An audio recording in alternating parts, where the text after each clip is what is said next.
12.30. Mohon kepada peserta kami harapkan untuk menghidupkan videonya sehingga wajah dari Bapak dan Ibu dapat kelihatan. Baik Pak, kepada Pak Pres untuk memberikan materinya mulai dari jam 8 itu ada dua sesi, sama tentang apa itu SNDT yang terbaru sekarang, kemudian itu merancang belajar. Baik, terima kasih kepada kami persilakan kepada Prof. Zainal Hasibuan untuk memberikan materi dan terima kasih. Wassalamualaikum warahmatullahi wabarakatuh. Waalaikumsalam warahmatullahi wabarakatuh. Bismillahirrahmanirrahim. Assalamualaikum warahmatullahi wabarakatuh. Yang terhormat Bapak Kepala L2 Dikti, Prof. Eri, terhormat Bapak Taufik dan jajaran di L2 Dikti Hulu, ya, Sumatera Barat, Riau, Kepri, dan Jambi. Dan juga rekan-rekan sekalian yang berpartisipasi di dalam acara workshop kali ini tahun 2020. Ya, walaupun kita dalam suasana COVID, tetap kita tidak menyerah untuk beraktivitas. Mudah-mudahan apa yang kita lakukan ini merupakan kegiatan yang diridhoi oleh Allah Subhanahu wa taala. Untuk itu saya izin sharing screen ya Pak Taufik. Jadi kalau dari agenda yang diberikan kepada saya, maka materi akan saya paparkan dalam dua sesi.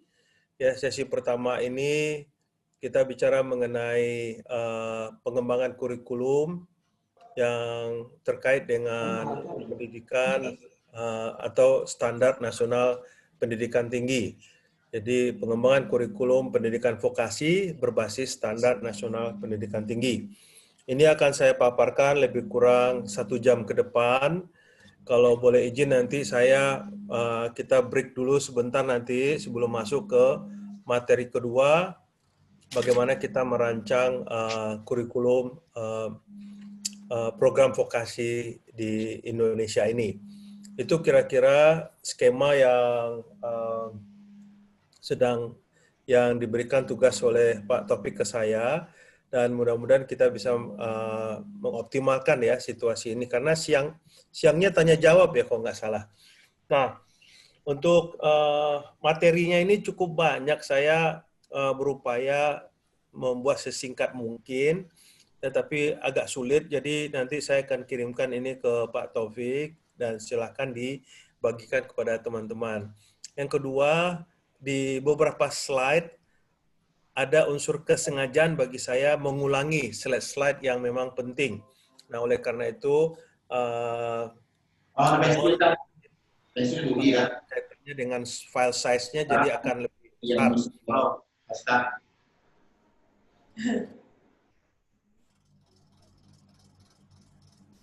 Oke, nggak dengar ya tadi ya? Baik, jadi agenda kita di dua file yang akan saya sampaikan ini, pertama mengenai kurikulum berbasis standar nasional pendidikan tinggi, yang kedua nanti merancang dan mengembangkan kurikulum vokasi. Nah, ini akan saya paparkan lebih kurang 1 jam ke depan. Ya, agenda yang saya ingin paparkan di sesi pertama ini, pertama kita kembali mengingat atau merefresh memori kita tentang apa yang dimaksud dengan standar nasional pendidikan tinggi atau SNDikti atau SNP, kadang-kadang ketukar-tukar. Nah, kemudian apa kaitannya standar nasional pendidikan tinggi ini dengan mutu pendidikan dan masuk ke kurikulum. Nah, kurikulum ini juga tidak lepas dari kerangka kualifikasi nasional dan standar kompetensi kerja nasional Indonesia. Ini juga saya singgung di sini, materinya sebenarnya juga sebelumnya pernah saya sampaikan di L2 Dikti 10 ini, tapi ada hal-hal yang kita upgrade, terutama kaitannya dengan Merdeka Belajar dan Kampus Merdeka. Lalu, apa ukuran kinerja program vokasi dalam penerapan Merdeka Belajar dan Kampus Merdeka? Dan terakhir, penutup. Nah, Bapak Ibu sekalian, kalau kita lihat apa yang terjadi di sini ya, kita kembali ke standar nasional pendidikan tinggi itu, ini walaupun sudah dirubah-rubah permennya, tapi pengertian standar nasional pendidikan tinggi itu tidak berubah, ya, yaitu satuan standar yang meliputi, ini 3 hal ini ya, standar nasional pendidikan ditambah dengan standar nasional penelitian dan standar nasional pengabdian kepada masyarakat. Semua pendidikan kita, mulai dari SD sampai ke perguruan tinggi, mengacu kepada standar nasional pendidikan. Dan khusus untuk pendidikan tinggi ini, namanya standar nasional pendidikan tinggi. Jadi ada 3 pilar di situ, yang biasa kita kenal dengan Tridharma perguruan tinggi, pendidikan, penelitian, dan pengabdian kepada masyarakat. Nah, program vokasi juga termasuk di dalamnya. Jadi, yang membedakan satu sama lain antara program vokasi dan akademik itu penekanan-penekanannya atau proporsi-proporsi dari ketiga dharma tersebut. Nah, yang kedua, kita juga perlu menetapkan guiding principle bahwa ketiga dharma ini harus dilihat dalam satu kesatuan. Ya, ini juga erat katanya nanti dengan Merdeka Belajar dan Kampus Merdeka. Jadi tidak dilihat satu persatu atau dengan kacamata kuda. Nah, ini guiding principle yang mesti kita pahami. Nah, perlu juga saya tekankan di sini bahwa standar nasional pendidikan tinggi ini poin ketiganya, itu digunakan untuk mengukur apakah kita hari ini lebih baik dari hari kemarin. Ya, secara satu kesatuan institusi. Ya, dan tentunya hari esok lebih baik dari hari ini. Kalau enggak kita orang merugi. Jadi itu berupa digambarkan di sini seperti orang lompat galah, ya, standar itu galahnya. Nah, kita berada di mana? Ya, seringkali ya kemarin saya cermati apa materi yang disampaikan oleh narasumber yang pertama, ya, kemudian ada contoh-contohnya dari Politeknik Kampar ya, saya kira ya. Kita bagus ya merumuskan visi misi dan sebagainya, tapi seringkali kita lupa bahwa visi misi itu harusnya kita analisis berdasarkan resources yang kita miliki. Ya, contoh kemarin di Politeknik Bangkinang Kampar, saya lihat itu udah bagus, resource base-nya itu adalah kelapa sawit. Ya, ini contoh yang baik. Nah, oleh karena itu, ya, kita di dalam konteks SNDikti ini harus benar-benar paham bahwa visi misi kita itu tidak jauh dari lingkungan kita gitu. Boleh kita bermimpi 5-10 tahun ke depan, tetapi harus resource based namanya.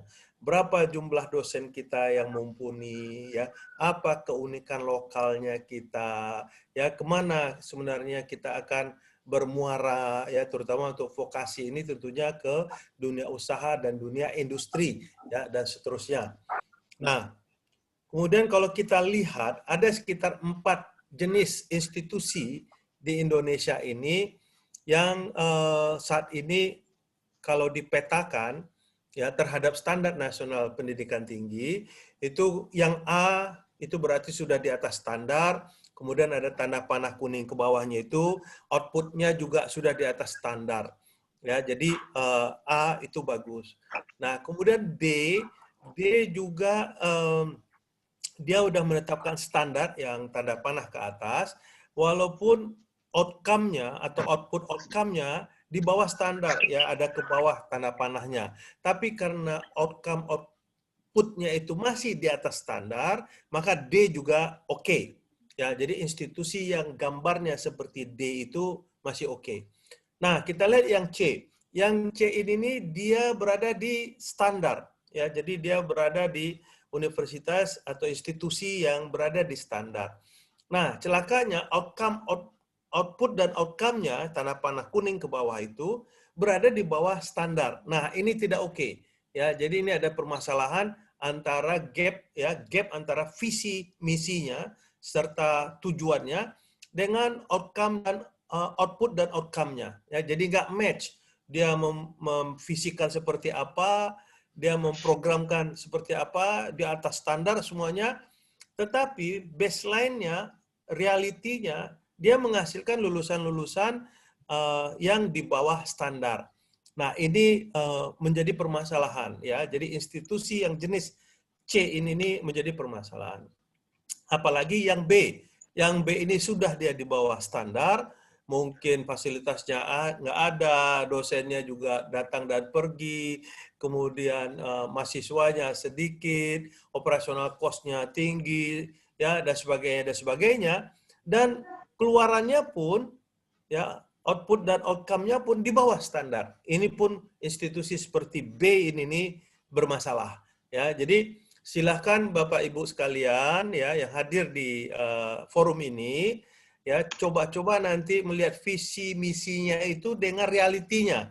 Ya, seberapa jauh gap antara visi dan misinya itu. Kita nggak ingin gap-nya ini pun terlalu jauh sehingga nggak mungkin kita ngejar.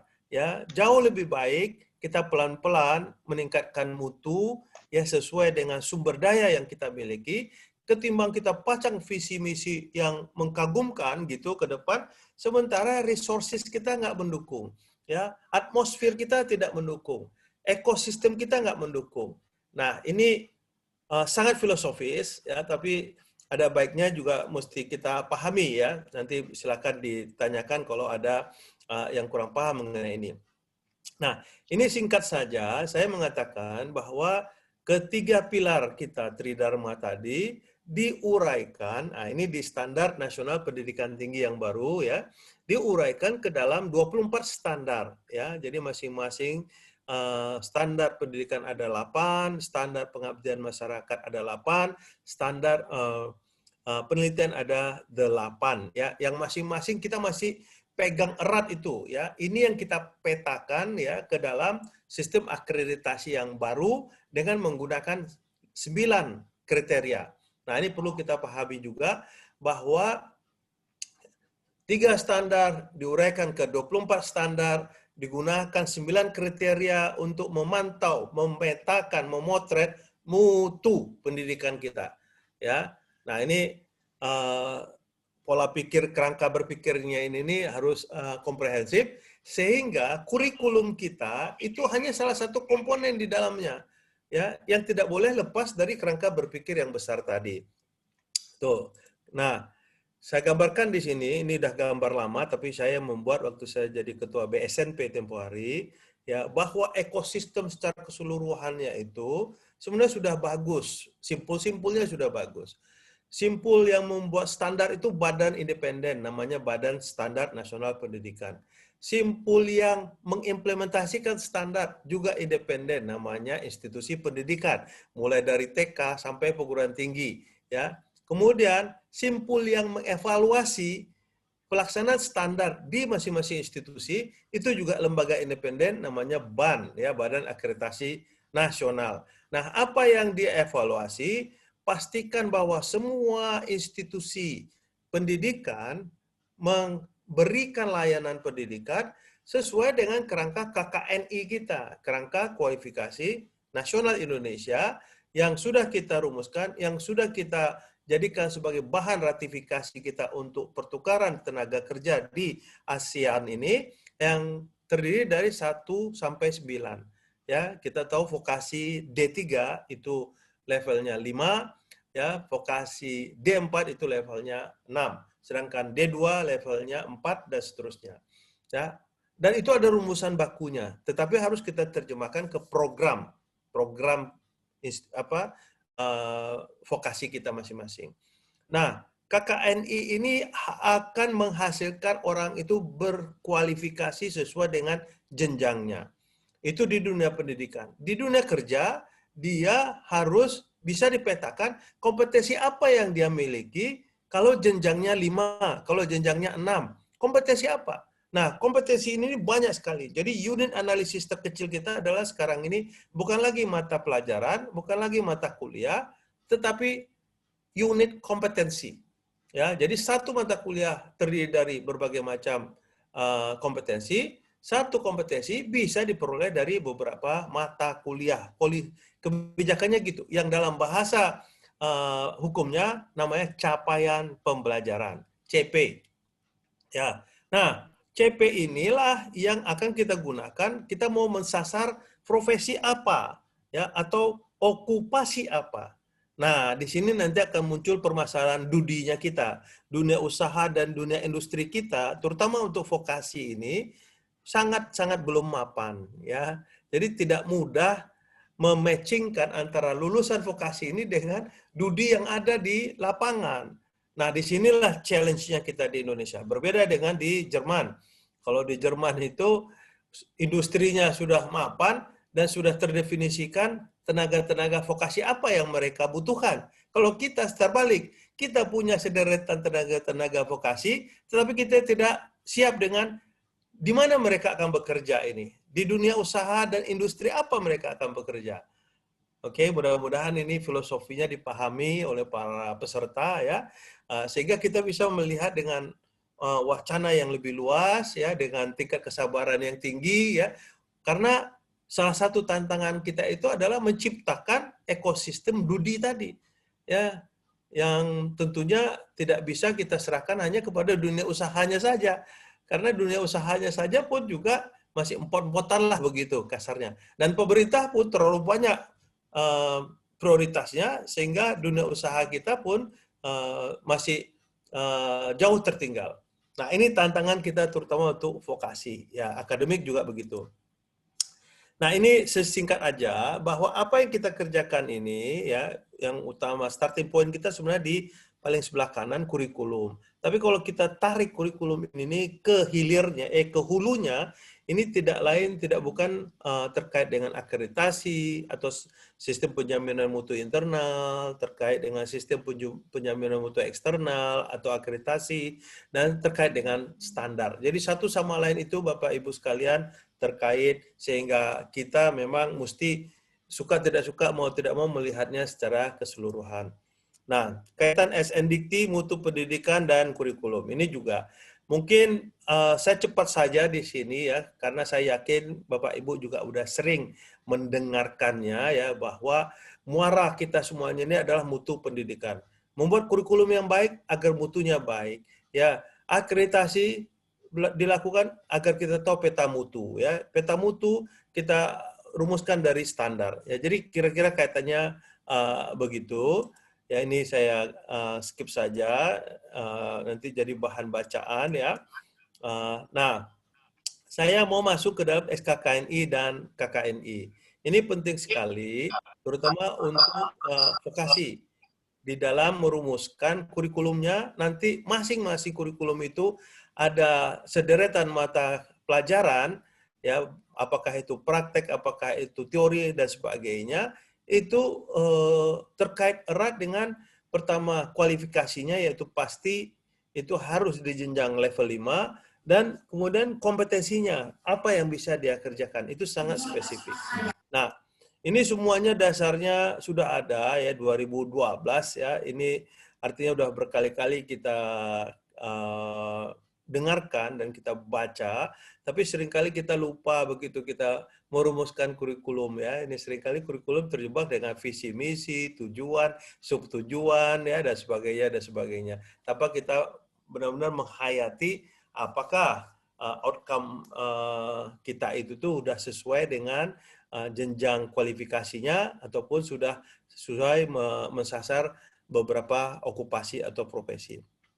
Nah, ini sebenarnya ini cikal bakal dari Merdeka Belajar dan Kampus Merdeka. Ya, di dalam Perpres nomor 8 tahun 2012 ini, yang sebelumnya diperkuat dengan Undang-Undang nomor 12 tahun 2012 tentang pendidikan tinggi, sebenarnya kita itu tuh bisa melakukan kombinasi 4 jalur ya, jalur formal, jalur profesional, jalur belajar sendiri otodidak, maupun jalur pengalaman kerja ya. Bahkan ini juga sebenarnya yang dasar kita menjadi meme ya, multi entry, multi exit. Dan ini penting sekali untuk dihayati terutama di vokasi ya. Jadi kalau sekiranya ada mahasiswa kita di tahun kedua dia mau bekerja ya, dan pekerjaan itu sesuai dengan bidang ilmu yang dia pahami, harusnya itu bisa kita hitung sekarang ini nih semakin kuat hukumnya ya, ada sejumlah SKS yang dia dapatkan. Jadi dia tidak lepas dari mekanisme pendidikan yang kita setting ya, yang kita rumuskan. Dan itu sebenarnya sudah termaktub di Perpres nomor 8 tahun 2012 ini yang ditegaskan lagi oleh Mas Menteri sekarang ini menjadi Merdeka Belajar dan Kampus Merdeka. Jadi ini mohon juga dipahami erat kaitannya dengan kurikulum. Jadi jangan sampai nanti mahasiswa kita ada bekerja 1 tahun di luar, kita penalti dia, tertunda kelulusannya 1 tahun kemudian. Ini yang sebenarnya harus berani kita robah ya. Jadi tidak perlu merubah kurikulum, karena yang membuat kurikulum itu kan kita juga. Tidak perlu merubah peraturan, karena yang membuat peraturan itu kan kita. Ya, kalau memang ada mahasiswa saya di semester 2 atau di semester 3, semester 4, dia bekerja sesuai dengan bidang ilmunya kita gitu ya. Bahkan kompetensinya itu tuh sangat berguna di program studinya dia. Kenapa nggak kita hargai itu seperti dia ngikuti 1 semester misalnya. Nah, di Perpres nomor 8 ini nih, spiritnya sudah seperti itu. Tapi nggak pernah kita jalankan, nggak ada yang berani. Ya, karena nanti takut sama asesor, takut sama pengawas, takut sama macam-macam lah gitu. Padahal asesor segala macam, kalau diterangkan begini juga mengerti dia. Oke. Nah, ini yang saya bilang, peta okupasi, ada permasalahan di sini. Belum tentu semua okupasi yang ada di Indonesia ini sudah terpetakan SKKNI-nya. Nah, ini PR besar bagi kita kaum profesional, bekerja sama dengan pemerintah, ya bekerja sama dengan pebisnis, ya untuk merumuskan semua KKNI. Ya, di luar negeri ini semuanya sudah ada. Jadi mau mengerjakan apa yang ditanyakan orang bukan lagi ijazahnya, ya lulus kapan, ijazahnya apa, tapi sertifikat kompetensinya apa, kamu bisanya apa, dan dibuktikan dengan sertifikat kompetensi nantinya. Dan itu sangat-sangat ditekankan untuk vokasi, walaupun untuk akademik juga ada, tapi vokasi lebih lebih ditekankan. Nah, jadi permasalahan kita itu tuh Bapak Ibu sekalian ini, link and match ya, terutama di vokasi ini, di mana antara dunia pendidikan dengan dunia kerja ini begini dia, ya nggak match, harusnya begini, match. Nah, gimana mematchkannya ini nih? Di dunia kerja menuntut sederetan kompetensi untuk suatu profesi, di dunia pendidikan bisa mengajarkan sederetan kompetensi tersebut yang bisa menyasar satu atau beberapa profesi. Ya. Nah, ini perlu kita pahami. Nah, mungkin juga kita lihat di sini bahwa kalau peraturan-peraturan sudah jelas semuanya ya, tapi kita jarang sekali melihat peraturan ini kalau dalam mengimplementasikan. Paling waktu di asesmen, di visitasi baru kita melihat peraturan ya. Jadi ini nggak usah saya tekankan, nggak usah saya bahas. Nah, cuman di sini, nah ini untuk cikal bakal materi kita di sesi kedua nanti. Bahwa kurikulum itu ya di level atas ini tidak lepas dari KKNI, Kerangka Kualifikasi Nasional, tidak lepas dari standar kompetensi kerja nasional. Ya, kalau belum ada, kita upayakan merumuskannya sebisa mungkin ya dengan berkumpulnya para pakar, ahli dan sebagainya.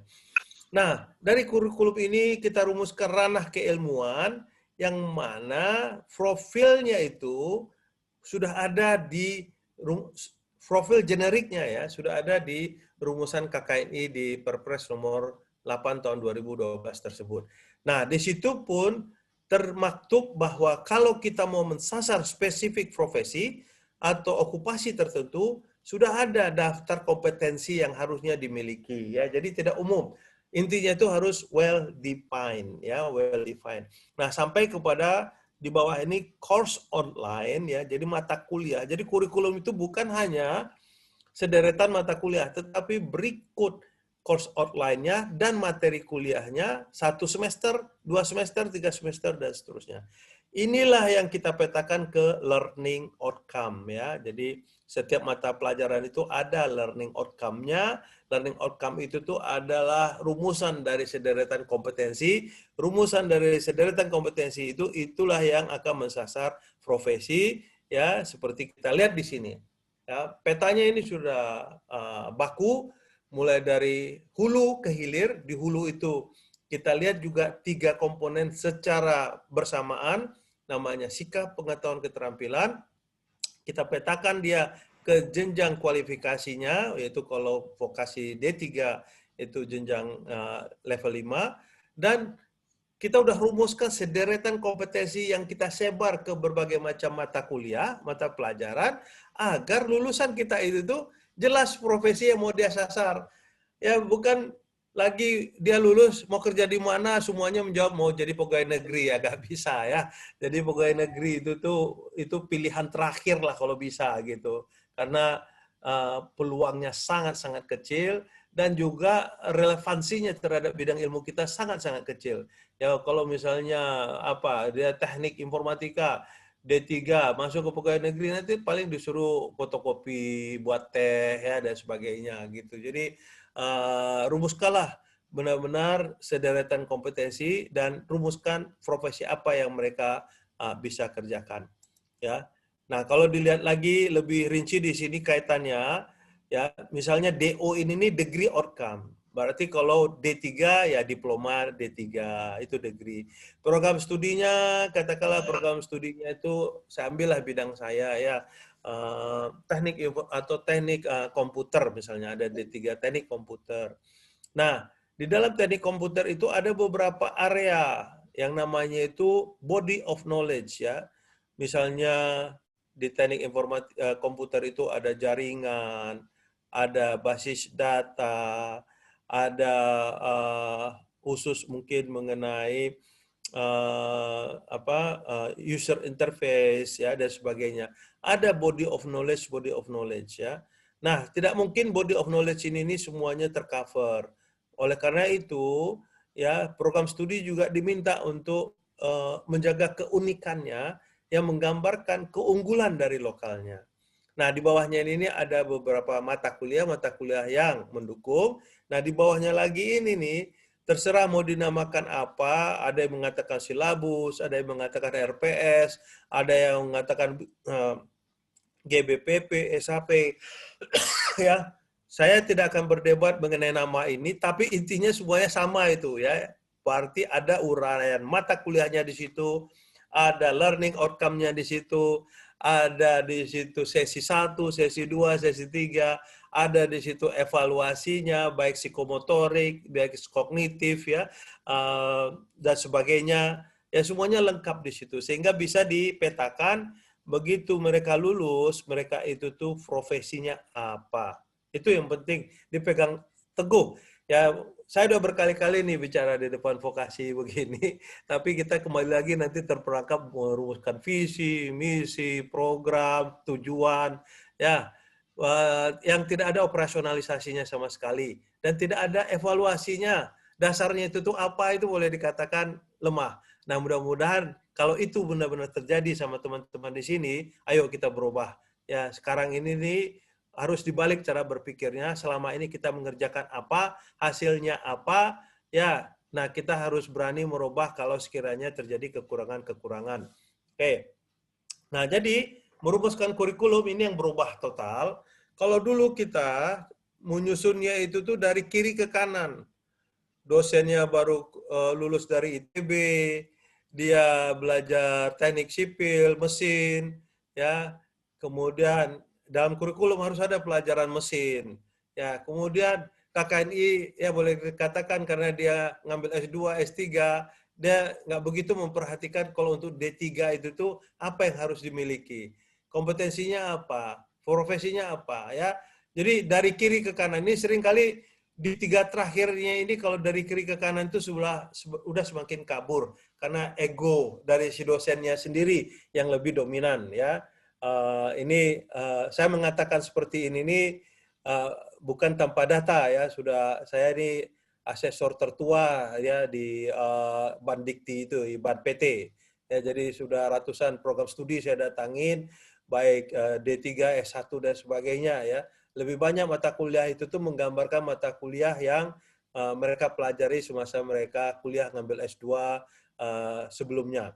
Nah, pola baru itu kita balik ya. Ada suatu program studi vokasi di tempat institusi Bapak Ibu sekalian, apa sebenarnya profesi yang mereka bisa sasar? Ya, kalau nggak bisa mendefinisikan profesinya, itu berarti tanda-tanda, mohon maaf ya, program studinya itu tuh nggak jelas mau jadi apa ya, tanda-tanda apa ya, semuanya bisa deh asalkan diajarin lagi, itu udah nggak jelas gitu. Vokasi ini jelas, dia mau jadi apa, mau jadi tukang masak, mau jadi apa ya, juru tulis, mau jadi apa, jelas.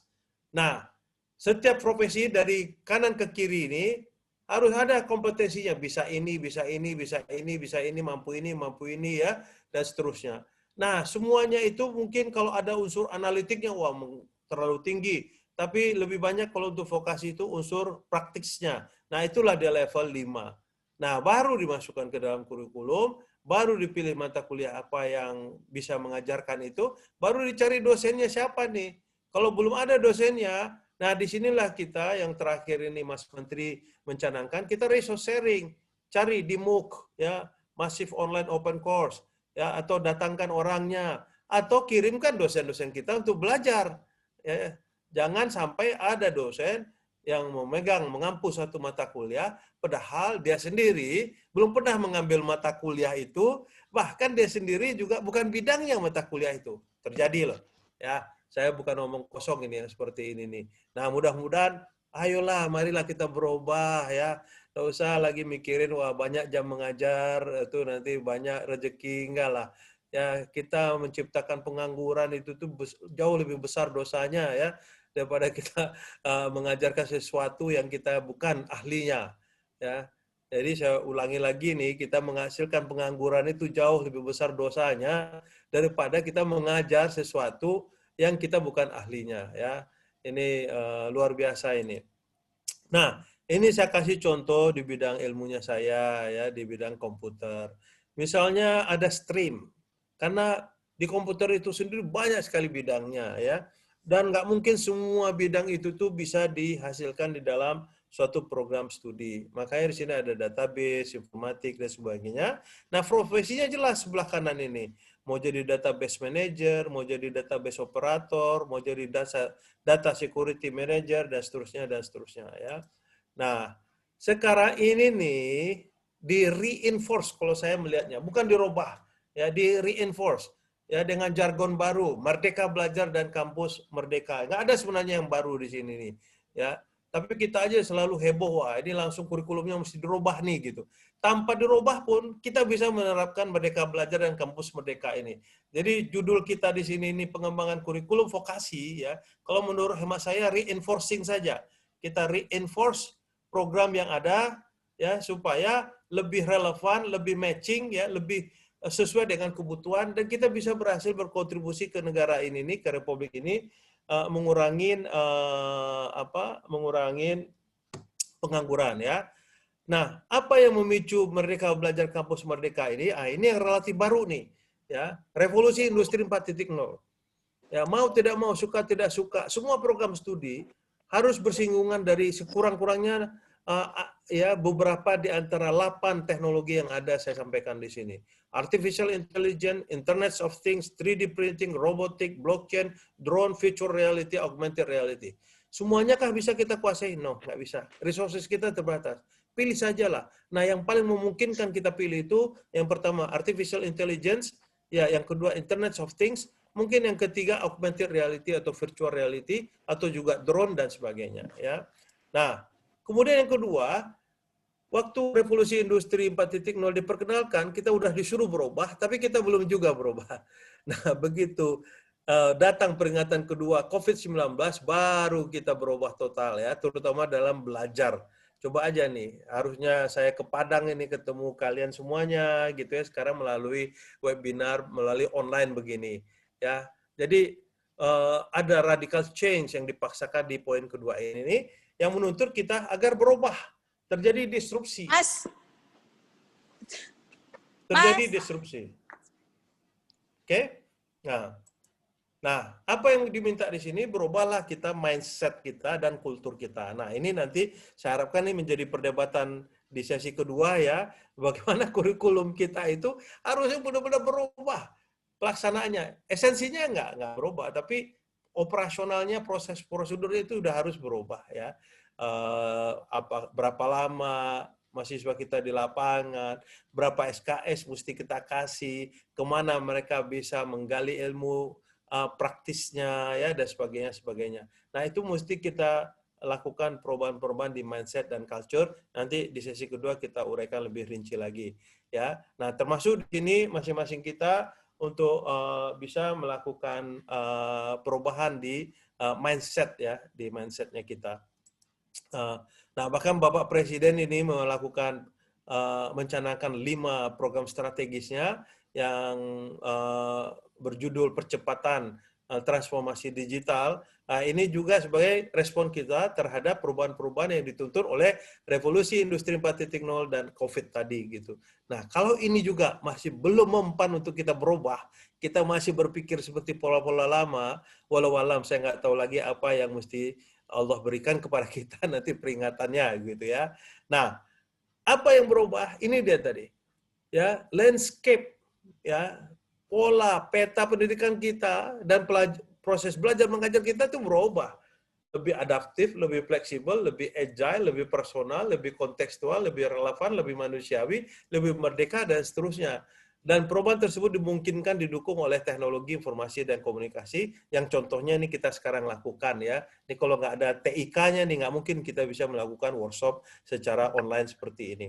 Nah, kemudian yang kedua, pembelajaran kreatif dan inovatif ini dimungkinkan karena tadi dipaksa kita berubah yang didukung oleh TIK. Jadi kayak laporan di lapangan, nggak perlu lagi kita mesti ngecek ke lapangan. Kita percaya aja mereka videokan, sekalian meningkatkan kompetensi mereka untuk mendigitalisasikan kegiatan mereka, ya. Kemudian kita evaluasi. Ya, nah, nggak perlu kita curiga, suudon, wah ini mahasiswanya nih bukan dia yang ngerjakan segala macam. Yang rugi dia sendiri kalau dia melakukan seperti itu, ya. Nah, tugas kita untuk mengevaluasinya agar tepat sasaran, manakala kalau itu katakanlah bukan hasil karyanya. Nah, Kampus Merdeka itu dimulai dengan adanya 4 perubahan total. Sebenarnya yang paling relevan bagi kita itu yang keempat, yaitu hak belajar 3 semester di luar program studi. Ya, apa itu? Perguruan tinggi wajib memberikan hak loh, ya, hak. Jadi itu haknya si mahasiswa untuk secara sukarela dapat diambil atau tidak ya SKS di luar program di luar perguruan tingginya. Jadi bisa sampai 40 SKS. Ini bisa 2 semester itu 40 SKS. Nah, dosennya sebagai penggerak. Nah, gunakanlah bentuk-bentuk yang non kuliah tadi, magang, kerja praktek, menghadirkan praktisi, proyek, ya, dan sebagainya. Nah, termasuk yang punya si dosen. Punya nggak dosennya proyek? Manakala terutama kalau dunia usaha dan dunia industri yang sangat terbatas. Ya. Nah, ini mungkin sudah sering lihat ya, proyek di desa harus kita serang bersama-sama dengan multidisiplin. Ya, apa yang bisa multidisiplin program studi di institusi kita, bahkan dengan institusi lain, bisa kita kerjakan sesuatu di desa yang kalau kita selesai dengan itu, orang-orang di desa itu merasakan manfaatnya, merasakan peningkatan kesejahteraannya, peningkatan kebersihan lingkungannya, peningkatan kenyamanan dalam beraktivitas dan sebagainya. Mengajar di sekolah, penelitian, kegiatan wirausaha, proyek ya dan sebagainya. Banyak sekali ini terlalu detail kalau menurut saya di apa ya udah dikasih begini. Tapi kalau masih juga kita belum mengerti cara menginterpretasikan ini, ya ini yang mungkin nanti perlu kita diskusikan. Ya, nah tujuan dari Merdeka Belajar dan Kampus Merdeka ini sangat bagus, ya, agar proses belajar mengajar kita lebih bervariasi, ya, kemudian lebih kreatif, lebih relevan, lebih kolaboratif, ya, dan menghadirkan kampus bagian dari solusi, bukan bagian dari masalah. Ya, saya garis bawah ini, kehadiran kampus itu tuh harus bagian dari solusi. Solusi apa? Masalah di lingkungannya. Ya.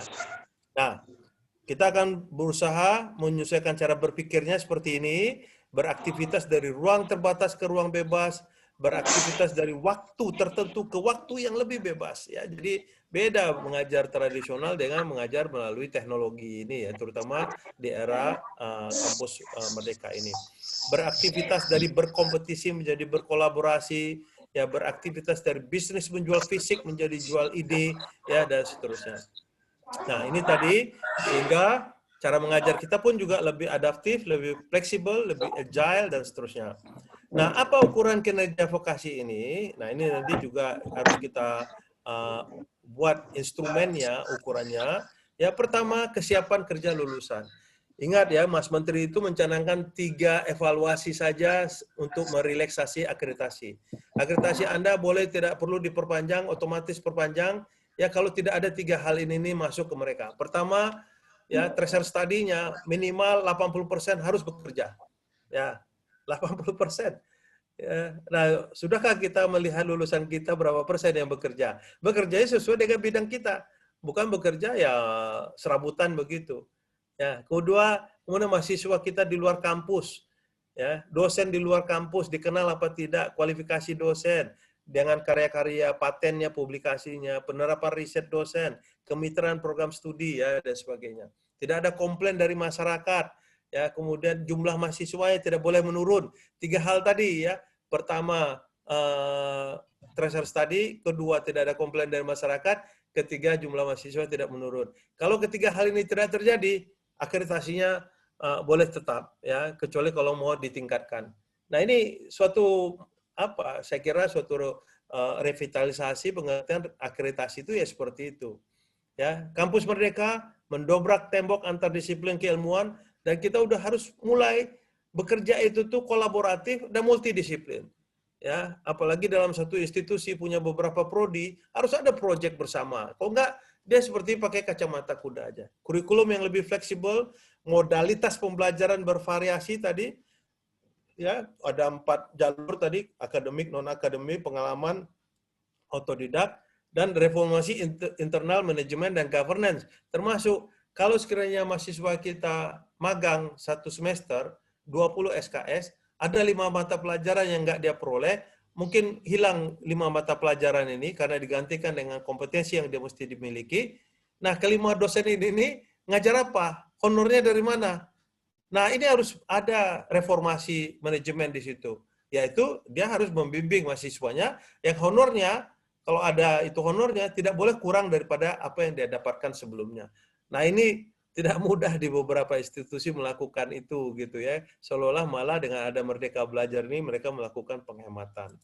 Oke, sediakan pembelajaran anytime, anywhere, anyhow, ya, sehingga selagi mereka di laboratorium, selagi mereka magang di desa, ya, kerja praktek di desa, mereka tetap bisa belajar di sistem learning management yang ada di masing-masing institusi, ya.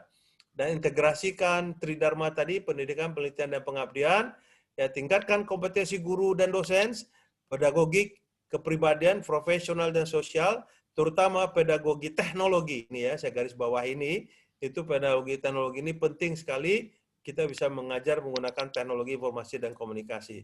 Nah, sebagai penutup, Bapak Ibu sekalian, ya, muarahkan semua kegiatan kita itu ke SDG.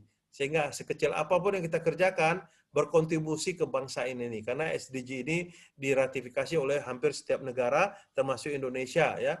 Kita pengentasan kemiskinan, peningkatan kualitas lingkungan, peningkatan kesehatan segala macam, kita muarahkan ke sana. Nah, ini banyak indikator-indikatornya yang bisa kita turunkan ke indikator apa yang kita kerjakan. Proyek-proyek yang kita kerjakan, kerja praktek yang kita kerjakan itu bisa kita turunkan dari SDG ini. Jadi jelas, referensinya jelas, ya, ukurannya jelas. Ya, dan kita juga sadar, ya, mau suka tidak suka kita sekarang dalam proses transformasi ke masyarakat 1.0 ke masyarakat 5.0, ya, di mana di situ kita berada di posisi revolusi industri 4.0, ya. walaupun kita masih memiliki teknologi-teknologi di revolusi industri 1.0, 2.0, dan 3.0.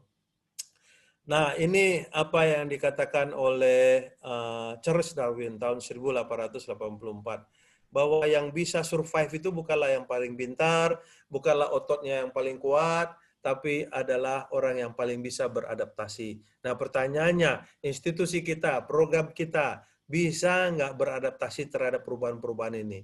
Kalau kita mau tetap berkembang, ya kita harus beradaptasi. Kalau kita tidak mau berkembang atau kita tidak mau berubah, ya kita akan tenggelam, perish namanya, hilang. Ya. Nah, ini juga saya kutip, ya, mohon maaf kepada rekan-rekan saya yang non Muslim, tapi ini saya kira maknanya universal, bahwa sesungguhnya Allah tidak akan mengubah nasib suatu kaum hingga mereka mengubah diri mereka sendiri. Jadi Bapak Ibu sekalian, saya reciting bahwa teknologi revolusi 4.0, COVID, ya, itu semuanya peringatan bagi kita untuk berubah. Kalau masih juga belum kita mau berubah, walau alam saya nggak tahu peringatan yang ketiga, mungkin akan lebih keras lagi. Ayo, mari kita sama-sama berniat, lakukan perubahan. Semua perubahan itu tuh ada di tangan kita sebagai dosen, karena dosenlah penggerak, bukan mahasiswa. Ya, juga bukan pemerintah, ya. Pemerintah berupaya memfasilitasi kita seoptimal mungkin, tapi kalau belum juga kita bisa merumuskan apa yang mau kita lakukan dengan baik, ya. Nah, inilah mungkin gunanya workshop ini, mudah-mudahan bisa muncul inovasi-inovasi, kreasi-kreasi yang baru. Ya, saya kira itu di sesi pertama ini untuk pertemuannya. Nanti di sesi kedua saya akan lanjutkan lebih detail lagi mengenai kurikulum. Saya kembalikan ke moderator. Baik Pak, kita perlu pertanyaan, ada pertanyaan Pak. Kalau boleh Pak Taufik, saya boleh break dulu sampai 9:30 Pak Taufik, ya. Boleh, Pak. Oke, Ya, boleh jadi Pak. biar kawan-kawan endapkan dulu, ya. Ya. Nanti materinya ini saya akan posting di ini ya, di mudah-mudahan bisa. Saya akan posting di chat. Saya akan posting di chat. Ya. Tolong Nah, juga di WA kan ke saya Pak. ya, nah ini Ya Pak. tidak mudah ini materinya, jadi silakan kita break sebentar lah Pak Taufik, ya, izin ya, 9:30 nanti kita masuk. Nah, ini materinya yang saya sebutkan tadi udah saya posting, nanti materi kedua juga saya posting Pak Taufik. Terima kasih Pak. Oke, izin Pak Taufik. Ya Pak. Baik Bapak dan Ibu, kita istirahat sebentar, 9:30 kita kembali lagi. Ya.